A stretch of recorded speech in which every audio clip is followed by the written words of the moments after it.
नमस्कार दोस्तों, मैं हूं राजीव और आपका अपना चैनल अपडेक्स में स्वागत करता हूं।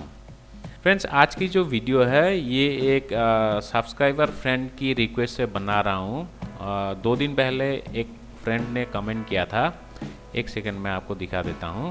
रमन सिंह, तो इन्होंने लिखा, can you make a video on adjustment if we are in loss. और ये कमेंट आया था option strategy for less volatile market, और ये मेनली आयरन कंडोर स्ट्रेटजी था। इन्होंने बहुत बढ़िया सवाल किया था। मैंने जब शुरू में ऑप्शंस में ट्रेड किया तो इस टाइप का सवाल मेरा मन में भी पैदा हुआ था। तो ऑब्वियसली हम लोग अपना पोजीशंस को एडजस्ट कर सकते हैं अगर हम लोग लॉस में है तो। और इसका बहुत सारा स्ट्रेटजी है और ये मेनली हैजिंग स्ट्रेटजी है, ठीक है। और उम्मीद करता हूँ आपको मालूम है ये हैजिंग क्या होता है। हैजिंग मतलब अपना रिस्क को मिनिमाइज करना होता है। एक ऐसा स्ट्रेटजी होता है जिसके मदद से आप अपना रिस्क को कम कर सकते हो, ठीक है। तो इसको हम लोग एक एग्जांपल के द्वारा बहुत अच्छी तरीके से समझते हैं। तो आप कोई भी एक स्टॉक ले सकते हो।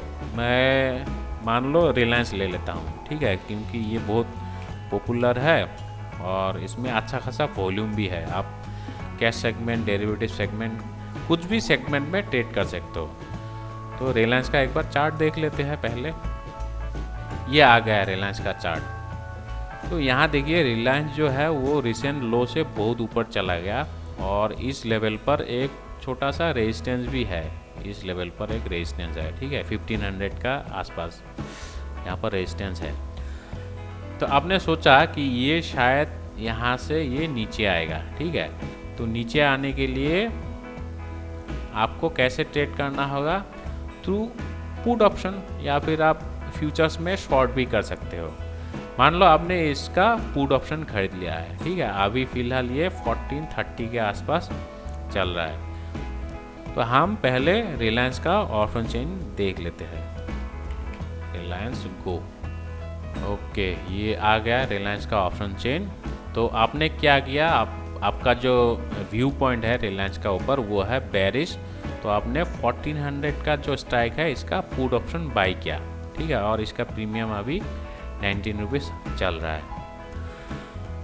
तो आप इस टाइम में अभी सोच रहे हो कि अगर ये फिर ऊपर चला गया, रिलायंस अगर ऊपर चला गया तो फिर आपका क्या होगा? आपका तो लॉस हो जाएगा, है कि नहीं। तो आप इसको हैच कर सकते हो थ्रू अनदर ऑप्शन। और ये जो ऑप्शंस होता है ये बहुत ही बढ़िया ट्रेडिंग इंस्ट्रूमेंट्स होता है। ऑप्शंस के द्वारा आप कुछ भी कर सकते हो।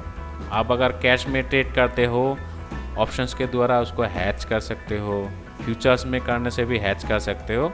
और फिर अगर आप ऑप्शंस में भी ट्रेड करते हो उस टाइम भी आप ऑप्शंस के द्वारा ही हैच कर सकते हो, ठीक है। तो यहाँ पर ये हैजिंग स्ट्रेटजी कैसी होगी वो मैं आपको दिखा देता हूँ। तो इसका हम लोग एक बार जो ग्रीक्स होता है वो देख लेते हैं। हैजिंग के लिए आपको ऑप्शन ग्रीक्स जो होता है वो अच्छी तरीके से जानना होगा। जैसे डेल्टा क्या होता है, गामा, वेगा, थीटा, रो, ये सब क्या होता है, तभी आप अच्छी तरीके से हैच कर सकते हो। और हैजिंग मतलब आपको किसी ना किसी ग्रीक को न्यूट्रलाइज करना होता है, ठीक है। तो अगर आप अच्छी तरीके से नहीं जानते हो ग्रीक्स क्या है तो इसका ऊपर मैं एक प्लेलिस्ट बनाया, वो भी देख सकते हो, ये वाला। तो खैर ये हम लोग इसमें डिस्कस नहीं करते हैं। अभी हम लोग ये पर्टिकुलर स्ट्रेटजी कैसे अपनानी है वो देख लेते हैं, ठीक है। तो वैसे तो हैजिंग का बहुत सारा स्ट्रेटजी है। डेल्टा के द्वारा हैच कर सकते हो, गामा के द्वारा या वेगा के द्वारा। इसका ऊपर मैं अलग अलग वीडियो बनाऊंगा, डेडिकेटेड वीडियो। तो ये सब देखने के लिए आप हमारे चैनल को ज़रूर सब्सक्राइब करना, और सब्सक्राइब करने के लिए आपका स्क्रीन का नीचे दिया हुआ लाल बटन में क्लिक करके भी कर सकते हो। अभी हम लोग देखते हैं इसको कैसे हैच करना है। तो पहले हम लोग इसका ग्रीक्स का वैल्यू क्या क्या है वो देख लेते हैं। तो स्पॉट प्राइस, अभी रिलायंस का स्पॉट प्राइस कितना है? 1430 है। अभी हम लोग कौन सी ऑप्शंस को बाय किया है? 1400 का। इसका जो वॉलेटिलिटी है वो कितना है? तो पुट साइड में इसका जो आईवी है वो 70 के आसपास है और कॉल साइड में ये 58। तो इसको हम लोग एवरेज कर लेते हैं, मान लो 65 के आसपास है, ठीक है। तो इसको 65 कर देते हैं। रिस्क फ्री इंटरेस्ट ये 5.5 इतना ही है, आजकल इतना ही चल रहा है। और टाइम टू एक्सपायरी कितना है, आज जैसे मंडे है तो थर्सडे को एक्सपायर होने वाली है, 3 दिन बाकी है, ठीक है। तो इसका अभी हम लोग डिफरेंट ग्रीक्स का वैल्यू देख लेते हैं। ओके, ये आ गया 20.16 और हम लोग ऑप्शन चेन में कितना देखा, 19 रुपीज़। ओके, 1 रुपये इधर उधर है तो इतना होता है, एग्जैक्ट आपको नहीं मिलेगा। तो मान लो 20 रुपीज़ है, राउंड फिगर कर देते हैं, ठीक है। तो हम लोग इसको हैच करने से कैसे करेंगे, थ्रू डेल्टा। तो डेल्टा का जो वैल्यू है 1400 पुट स्ट्राइक की, वो है -0.35। -0.35 मतलब ये नेगेटिव कोरिलेशन है प्राइस के साथ, है कि नहीं। नेगेटिव कोरिलेशन मतलब प्राइस अगर ऊपर चला जाता है, ऑप्शंस का प्रीमियम, पुट ऑप्शंस की प्रीमियम वो नीचे चला जाएगा। और पॉजिटिव कोरिलेशन होने से मतलब कॉल की केस में जो होता है वो इसका प्राइस ऊपर बढ़ने से प्रीमियम भी बढ़ता है, ठीक है। तो ये डेल्टा अगर आपको मालूम है, इसको आप अच्छी तरीके से जानते हो। तो ये मेनली नेगेटिव डेल्टा है, यहाँ पर पुट केस में नेगेटिव डेल्टा होता है। तो इसको अभी हम लोग कैसे हैच करेंगे। हैच मतलब ये डेल्टा को न्यूट्रलाइज करना होगा, और न्यूट्रलाइज मतलब डेल्टा का जो ओवरऑल वैल्यू है वो 0 होना पड़ेगा। तो यहाँ पर -0.35 है, हम लोग खरीद लिया, -0.35 डेल्टा खरीद लिया। तो इसको 0 करने के लिए आपको क्या करना पड़ेगा, +0.35 है कि नहीं।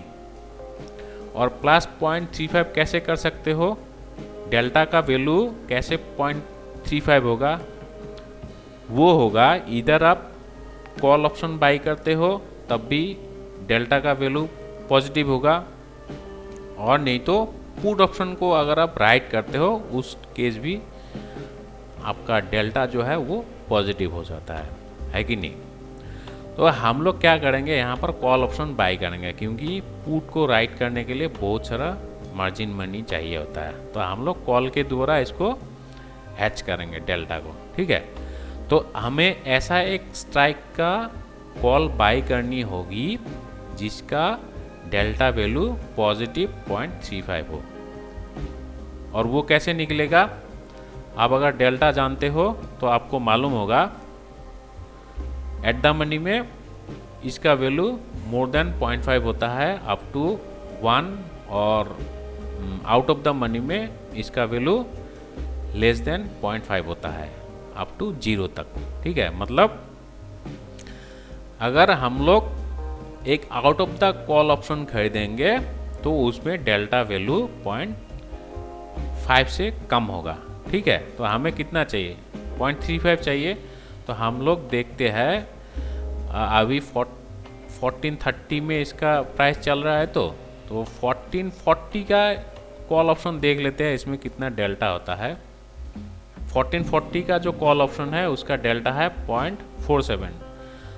तो हमें क्या करना होगा, और आउट ऑफ द मनी में जाना होगा, ठीक है। तो 1460 ले लेते हैं और देखते हैं इसमें डेल्टा वैल्यू कितना आता है।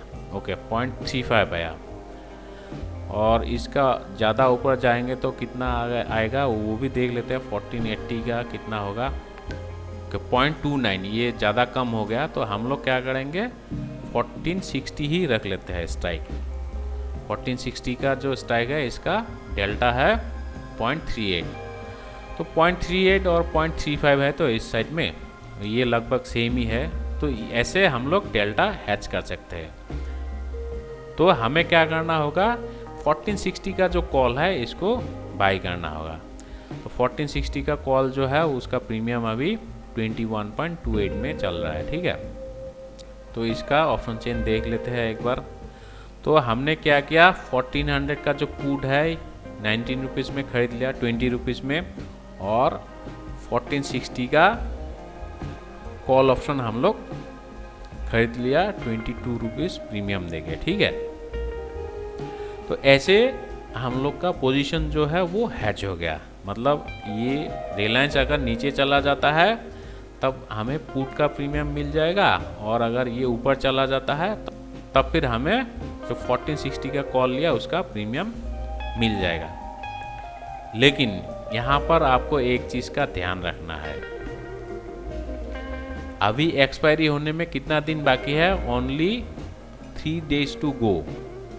तो इस सिचुएशन में आपका प्रीमियम का जो डीके है वो बहुत फास्ट होता है कि नहीं। अगर रिलायंस 1460 और 1400 का बीच में एक्सपायर हो जाता है तो आपको कुछ भी पैसा नहीं मिलेगा, आपका प्रीमियम 0 हो जाएगा, ठीक है।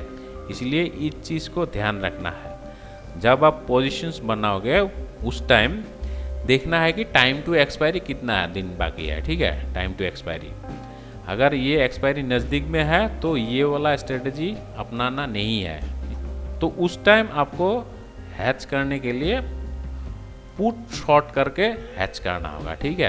कॉल के द्वारा हैच करने से आपको फिर प्रीमियम कुछ भी नहीं मिल सकता है, तो इसलिए इस चीज़ का आपको ध्यान रखना है। जो एक्सपर्ट ट्रेडर होता है वो लोग तो जो अपना पोजीशन बहुत पहले ही खड़ा कर देते हैं एक्सपायरी शुरू होते ही, तो लास्ट मोमेंट में वो लोग ऐसे हैच नहीं करते हैं, ठीक है। तो यहाँ पर मैं और एक चीज़ बता दूँ, अगर आपने बहुत पहले पोजीशन खड़ा किया है, हैच नहीं किया, ठीक है, उस टाइम आपको क्या करना होगा, आपको देखना होगा आपने जब पोजीशन क्रिएट किया उस टाइम में इसका डेल्टा वैल्यू कितना था, तो according to that delta value आपको नया स्ट्राइक चुनना होगा, ठीक है। तो ये बहुत इजी सा मतलब स्टेप्स है, ऐसे फॉलो करके आप इसमें हैच कर सकते हो। तो दोस्तों उम्मीद करता हूँ मैंने जो बोलने की कोशिश की वो आपको समझ आ गया। रमन सिंह आशा करता हूँ आपको भी समझ आ गया कैसे अपना पोजीशंस को एडजस्ट करनी है, और इसका बहुत सारा स्ट्रेटजी है, जैसे मैं बताया इसका मैं अलग अलग वीडियो बनाऊंगा, तो आप देखते रहिए। आज के लिए इतना ही, मिलते हैं अगले वीडियो में। Thank you, take care, stay safe.